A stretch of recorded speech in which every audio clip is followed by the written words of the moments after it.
for the virgins who want to get oil in their lamp. As Yeshua said, this is a very sobering and a very important time. This is the time to fill your lamp with oil, which is understanding, wisdom and understanding. That's what this channel is all about. So stay tuned for the upcoming video. I hope you enjoy it. Please subscribe, like, share, comment. It is time for all of this knowledge, everything that's been hidden, to go out into all the earth. Shalom. See you in the video.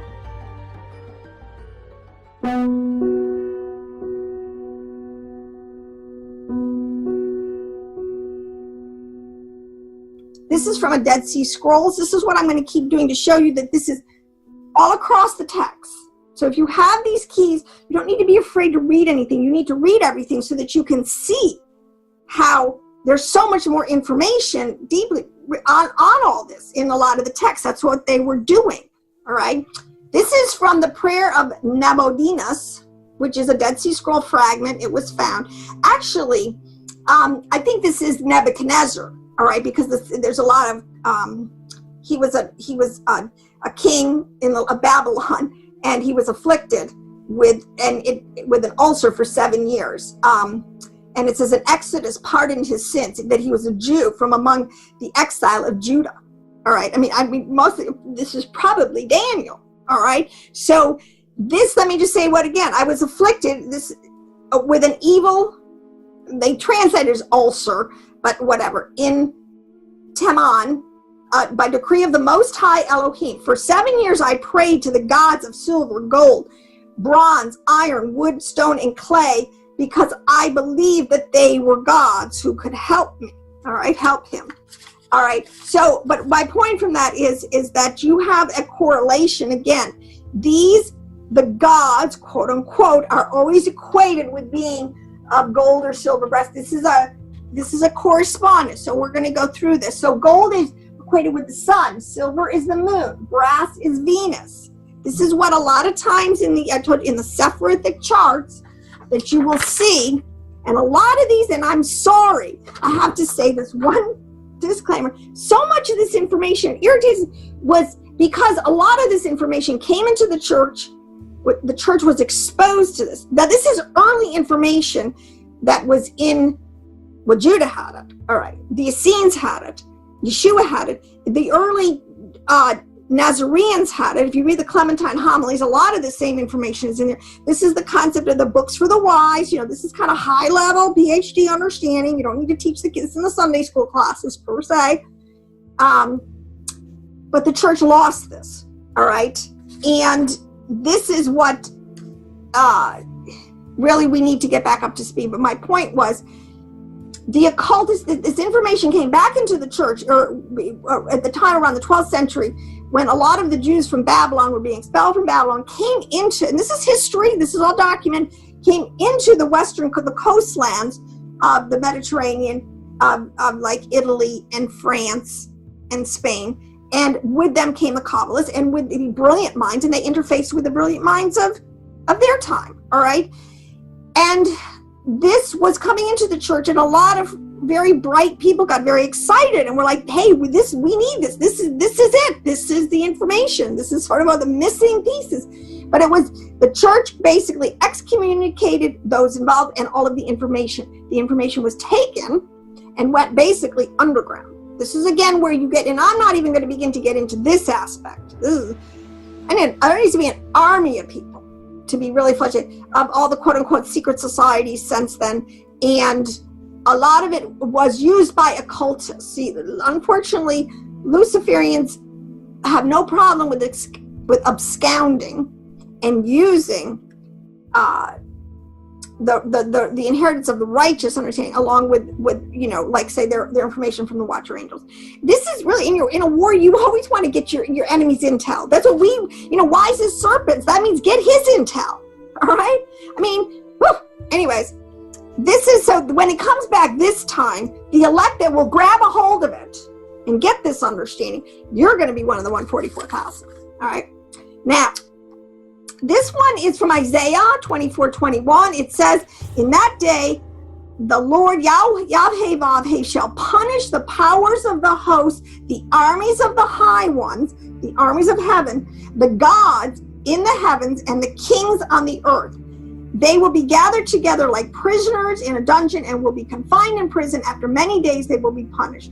The sun and moon will be ashamed. And when you understand, again, this language, it doesn't mean the literal sun and moon we're out there looking at are going to be ashamed. No, they're correspondences, all right? And when you understand, there's always a good sun, there's an evil sun. There is always a shadow. There's a shadow government. You know, they talk about the deep state today. Talk about a shadow government. Well, Samuel, Satan, whatever you want to call him, he has a shadow government, all right? And he's got many people under him and entities under him. Well, the same way for Elohim, all right? So there's also duality in all of this. All right, but the point is, we have to now understand this is how our texts are written, and now we need to we need to pray to forgive us for our waywardness, our stubbornness, and to just get downloads of this wisdom and understanding, so we can fight the fight in the last days. Now, this is from I love this text. I mean, I don't know how many of you guys have ever seen this or read this. The Apocalypse of Abraham. It is so highly apocryphal. It's so interesting. But it talks about, again, that the powers of the stars, which carry out the commands laid upon them, and the elements of the earth obey them. All right? Now, there's always been a correspondence between the gods of the heavens, which we call the sun, the moon, and the stars, and the kings of the earth. Remember, Satan said, look at, I'm the god of the air. I'm the prince of the power of the air, right? I mean, I have all this power, and I can give it to you. I'll give you all the kingdoms of the earth. I can give to anybody I want power and authority in the earth to rule and reign. Old days kings, all right? In the ancient world, they really did have these quote-unquote celestial, and this was the whole point. They really understood this. They all operated in this paradigm that the kings of the earth, so if you were a king, and the Romans did this, the Grecians did this, the Persians did this, the Babylonians did this, the Egyptians did this.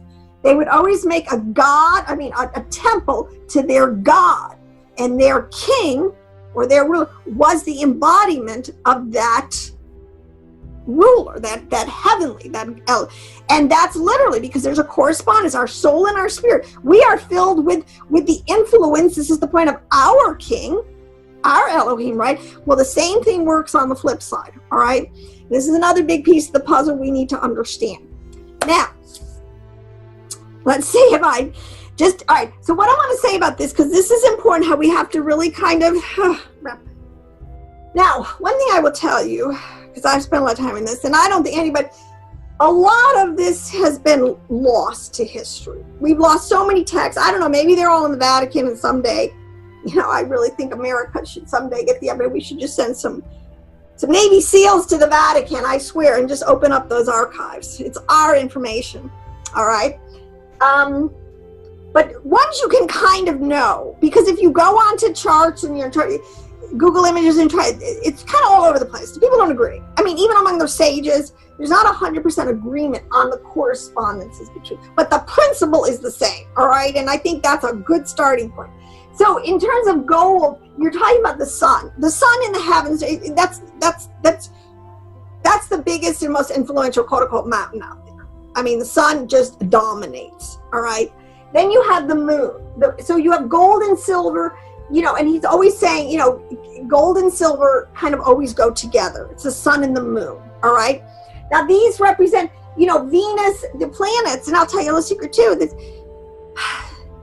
The word planet is not in the text. There is no corresponding word in our Hebrew text for the word planet. So again, there's a little bit of a disconnect going on. There's a little bit of re-engineering going on in this information. It talks about sun, moon, stars, and luminaries. So I think that these are bodies. These are heavenly bodies, literally, intelligent bodies that hold intelligences, or intelligences flow through them. And all right? So the sun and the moon, we can see these stars are a little more obscure. I don't know what they are. I mean, planets, I don't know. We won't use that. It's not a Hebrew word. It's not a biblical word.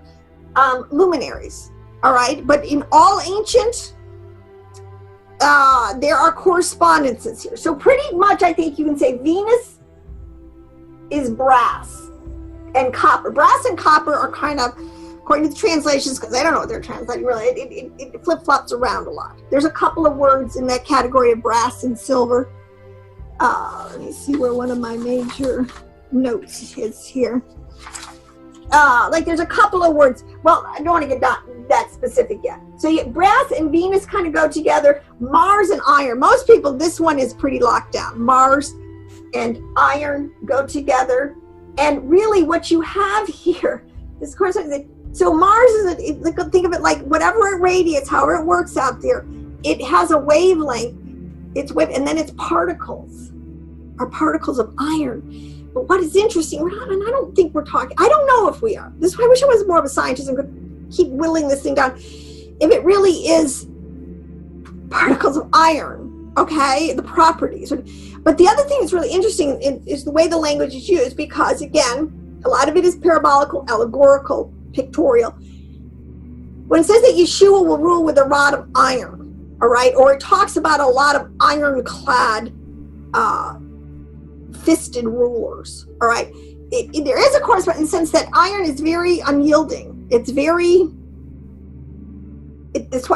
unyielding. It's not a metal. It takes very high temperatures. In other words, so to be okay versus whatever Hesed is, all right, his mercy. All right, let me try it this way. Mercury, the planet Mercury, is a lot of times the Bible will use the word soft metal, which I'm pretty sure they're talking about Mercury, which is a very soft fluidic metal. All right, Saturn, I think a lot of times is equated with lead. But Mars and Venus is brass, and a lot of times it also is used in the brightness. Venus is called the bright and morning star. There's a brass shines, but brass does not shine like gold. It's an imitation. You know, so they do use a lot of these words in its ethical quality. It's imparting information on an ethical quality level. Like brass, that's why a lot of times the idols would be overlaid with brass and silver or different things, you know, yes, gold, but it's an inferior metal and made to imitate, all right? And so, okay, so then there's wood and then there's stone. Now again, these all, and so I have some blanks here. See, wood and stone, this gets really tricky because these are all heavenly. They're in the, let me put it this way, these are all in the heavens, all right? When you get into wood and stone, these are earthly, all right? So what I think is, there's another one, wood, stone, 1, 2, 3, 4, 5, 6. I am missing a planet here because I could not figure out what Hesed was, if it was Jupiter, if it was 10, you know, because like I said, they're all over the place. So let's just say Jupiter is the one, if we have Saturn, Jupiter is the one we didn't put in, I didn't put in, which they say its metal is tin, okay, possibly. But then wood and stone are earthly elements, because I said this whole thing revolves around the correspondences between the heavens and the earth. All right, so wood and stone, if you read in Genesis, he made trees. Trees is really wood. Actually, I should put that. So when you see wood, you know, and if you look at the word and look it up, it's translated as much time trees as it is wood. So where there were 2 trees in the garden, it actually says even before that, it says that he planted, that there were many trees. There was much wood in the garden. The garden is on a lower, okay, earthly level. I don't want to get there's a lot of info here. So let's just start there. Now, one last thing I want to say, because I want to go into this. So, like I told you, there's a shadow government, all right? And a lot of these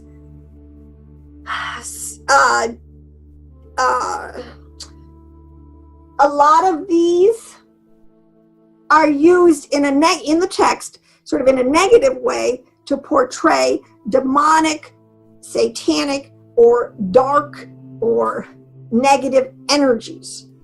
Wavelengths, we're in the heavens, all right?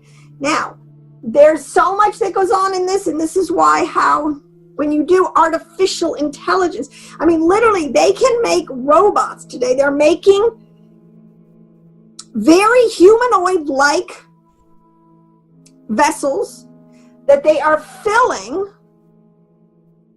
a program with, so a soul. So they're again making a body, quote unquote, and they're filling it with, again, artificial. And I don't even think artificial is a real word. It's not the word that we should be using. We should be saying, I would go so far as to say satanic influences, all right? Yes, they can be our servants, but is that really where it's going ultimately? Is that really what the head AI over this thing is going to do with it all? I mean, it's all very interesting, but my whole point, what I want to get people to understand, to recap, in science, you always have a wave and you have a particle. Actually, you can also say, a pixel. Something that's got information that actually, when it's uncoded, you'll see some pixels, I mean, this is another whole way to look at it. Our whole universe is made of nothing but little bits, little pixels, all right? But the pixels ride the waves. And another thing I want to say about this whole concept is,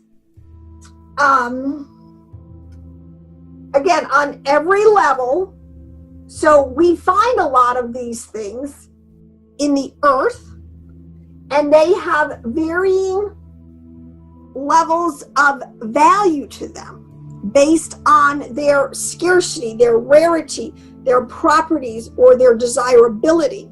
All right. And that, again, is how the text uses these words, especially in the ethical correspondences. All right. So again, to read, I'm talking about correspondences. So I'm telling you that they are equating known physicalities of the minerals, elements, gems, that whole world. I think it's called Dochamen, or in Hebrew, Domen. It's called the silent, world with the elements. All right. Now, and these elements, see, the things, they can change their properties, again, according to the four, because there's also a relationship, I told you, with the four worlds, earth, air, wind, and fire, which also equates with different states of matter. All right. So you can take gold, you can refine it. You can, silver, they heat it up. All of the dross and everything's in it. There are so many ways in which the properties inherent in these, the prophets used to give us information, but it's not just all drosh or ethical information. What I'm trying to say is, as we come under this whole covering, which of an AI world, which is, eventually everybody's going to have to plug into this thing. They have been using a lot of these.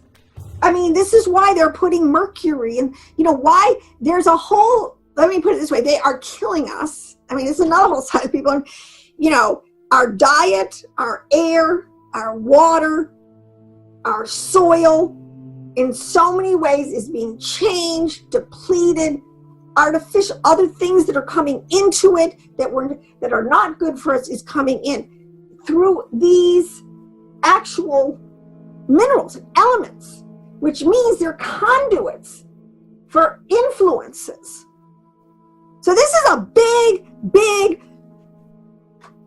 theology here, which I'm just beginning to unpack, giving people, but metals, who knew? All right. So on that note, what I think that the next thing I'm going to do is come back. All right. And we're going to unpack next what's going on with idols, graven images. All right. Because there's also a whole thing that they will, why will you take your image and then your graven images, the first two commandments, that will love the Lord thy Elohim with all their heart, mind, soul, and strength, and that will have no other idols before him. Okay, well, what's it talking about? Well, it's not talking about just carrying around a little wooden pocket, quote unquote God. It is talking about and I had a quote here from a more Hebraic text, and it said, thou shalt not fuse metals of foreign gods unto yourself. Kind of this concept. There's something huge here going on. This is another thing we don't understand what idols are. So I'm going to try to make, again, open that door. Begin to paint that whole picture. How idols, we're full of idols again, and what it means at the end of the age in our bodies, in our souls, in our spirits. Okay, and we need to learn to close our gates, so to speak, and put the covering. Oh, there's just a, get above this covering, the veil that is going to be these mountains of metal. All this stuff is coming down, and it's coming down. And it's going to be a great cleansing by fire, and we're going to have a really peaceable, wonderful kingdom where all the negative, the shadow government, quote unquote, is gone, and it's going to be the government of the righteous one, our King.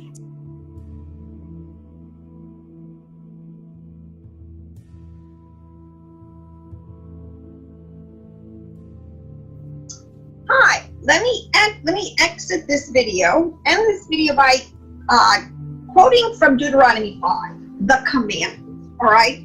The eternal Torah, the commandments we have. And 3 and 4, well, there's different numbering systems, but in Deuteronomy 5, starting verse 7, it shall say, you shall have no other gods before me. You shall not make for yourself an idol in the form of anything in the heaven above, the earth beneath, or the waters below. You shall not bow down to them or worship them. Now, again, we're getting out of the shot level, the first level. We're not talking about making little wooden fish idols that we're putting in our pocket. We're talking about interdimensionality, all right? How these words are described and how metals are used in the practice, especially of idolatry. What's been going on all these years with alchemy and a lot of these more hidden arts? What's going on? Another translation more out of the Hebrew for the third commandment is, do not make divinities unfused metal. And what are they talking about? So we're going to flush this out. Not only the ethical, the drosh understanding of like gold and silver, lead, and iron, but there are some very deep mysteries hidden in these words, and that's where we're going. So see you next video. Thank you for tuning in. Subscribe, share, like, comment, and I will see you in the next video. Shalom.